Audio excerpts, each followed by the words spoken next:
This is one of those cars that shouldn't be on the road. That is a Look at that. shocker. This poor person probably can't afford to get a better car. Whoa, we just keep... Now we're going to be one of those 500 people that are going to die for carbon monoxide poisoning.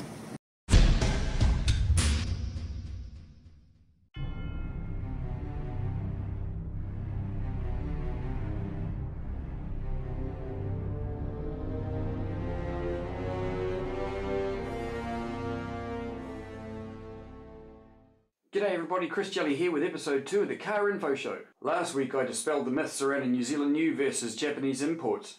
This week we're going to test the emissions of an old 1996 vehicle, compare it with the 2003 vehicle and compare that with the 2005 vehicle and see if they pass. Before I begin, I invite any of the critics out there with my videos and my theories to come on the show and openly debate this topic with me, provided you have the evidence to back up what you're saying. Now I'd like to introduce somebody I met last Saturday, Peter Ball. He's been in the motor industry for 30 years. Here's what he had to say. What we found in the last 2-3 years, a lot of people are repairing older cars which shouldn't even be repaired, or through bad emissions, oil leaks and stuff like that. We have found we've been replacing a lot of motors because we failed them on warrants. Like 5 years ago, half of these cars wouldn't be on the road. Really? And now a lot of people are putting them back on. Why is that? Because if they had a problem with an oil leak or a bad engine, they'd just go and scrap it and get another one? Yep, a lot of people are putting it on the mortgage. People don't do that anymore because of the interest rates and everything else. Right. So, and you go back 4 years ago, it was easy to borrow money. It's not easy now, so people aren't doing that. What about this car here? Would this car normally have been on the road? You go back 5 years ago, that wouldn't have been on the road because of the high mileage. That's one of the biggest things. Right. And the poor emissions out of it. Right. What's the mileage on this vehicle? 258. 258,000 Ks. And that car looks like, with the tyres, good tyres on it, it's probably going to stay on the road for another 3 or 4 years if they keep it just topped up with oil and stuff, but... Right. Yeah. That's just, this is wrong. Wrong, wrong, wrong. Look at this.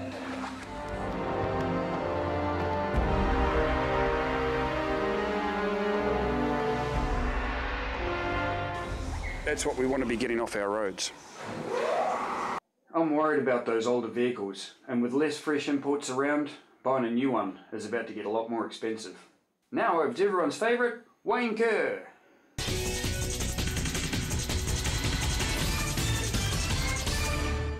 Thanks, Chris. People have been forced to keep their old cars on the road, and it's only going to get worse. This was pointed out by the MOT in their 2010 Fleet Statistical Report. This year's report shows that New Zealand's vehicle fleet is continuing to age. New Zealand's average age of vehicles on the road is high compared to international standards. In the year 2000, 23.8% of normal cars people drive was over the age of 15 years, but in 2010 this had increased to 33.2%. What's more, the average age of used imported vehicles, which make up almost half of the light fleet, has reached 14.4 years old. New Zealand new vehicles are on average older than imported Japanese vehicles on our roads and have never had a safety compliance inspection.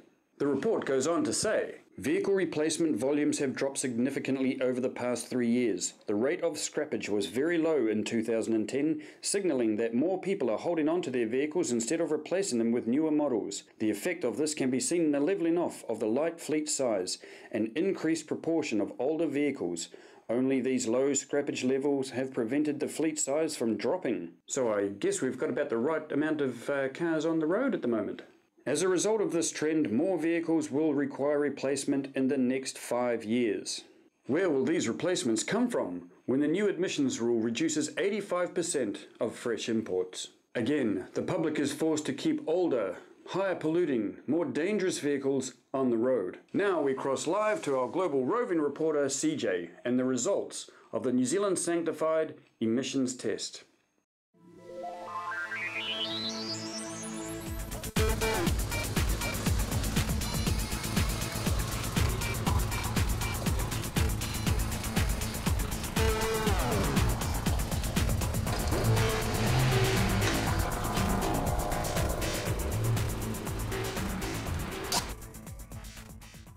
So here we are and the results are in.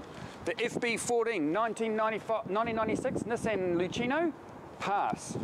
The 2003 Subaru Impreza, pass.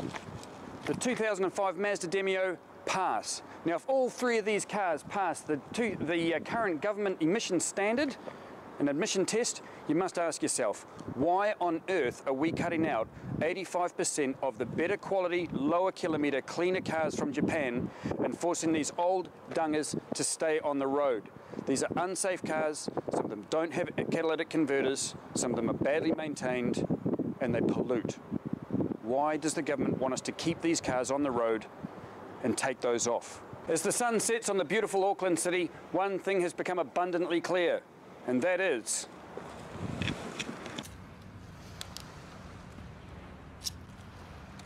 prices on your cars are about to go up.